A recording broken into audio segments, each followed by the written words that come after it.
Today's the start of the September school holidays. Last year, during this same time, we lost 12 people on New South Wales roads. It's 12 too many. It was nearly one per day.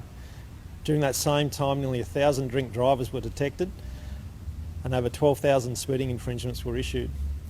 Those figures show that there's a disconnect between the reality of road trauma and unnecessary risk-taking on our roads. So we're imploring people these school holidays to be patient, drive to the conditions, make sure they take regular rest breaks and respect that what they're doing, they have a responsibility to every other road user, not only the people in their own vehicle, but everyone else who uses our roads. If you're travelling and you're carrying extra people or extra luggage, you've got extra weight in your vehicle, that will increase your stopping distance. To compensate for that, we're asking people to slow down, take regular rest breaks and remain alert. Don't be distracted by additional devices in your vehicle, such as navigation devices or indeed mobile phones. We're asking everyone to arrive safely and enjoy the school holiday break. What factors are we seeing mainly behind some of these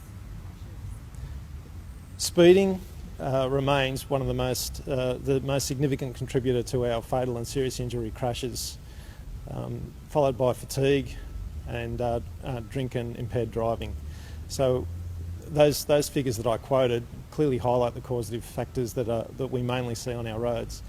Yesterday alone, over 1,300 infringements were issued for pedestrian-related offences.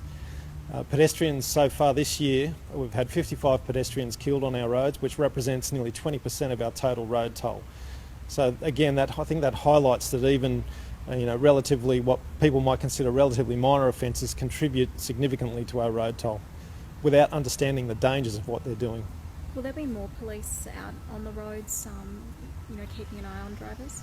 We'll definitely have a high presence on our roads over the next couple of weeks. In the middle of the school holidays, we're running Operation Slowdown, where we'll see significant presence on our roads. Where is the road toll up to this year and how does it compare with last year? At this stage, we've had 288 people who have been killed on our roads. That's an increase of 36 compared to the same time last year. But we really need to work towards zero. The police can't do that on their own. We need every single road user to take responsibility and understand when they break the road rules, they put themselves in danger. So if the police really require people to comply with the road rules, drive to the conditions, and understand what they're doing and concentrate and focus on the task at hand. That is driving the car and appreciating the circumstances in which they're driving their vehicles. That's quite a big increase, sadly, on last year's road toll. How, upsetting is it for police to see people not sort of listening to these messages? It's very disappointing.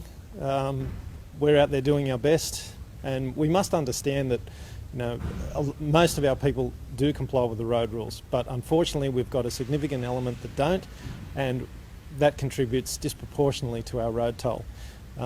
They're not just numbers. Those 288, that figure of 288 is not just a number, they are real people. That means that there are families tonight that have a vacant seat at their dinner table because of a fatality. And we do have flooding around parts of the state at the moment. Are you concerned about the risks, the extra risks that poses at this time of year with more people on the road? Yeah, the flooding in the state may require people to revisit their travel plans. Some roads are blocked. If there's detours, they'll need to allow additional travel time. There's also additional dangers. Road shoulders may become softer, so we're really asking people to drive to conditions. If roads have been reopened, there is a potential of potholes or debris on the road, so it's just imperative that they give themselves more opportunity to see those hazards and indeed slow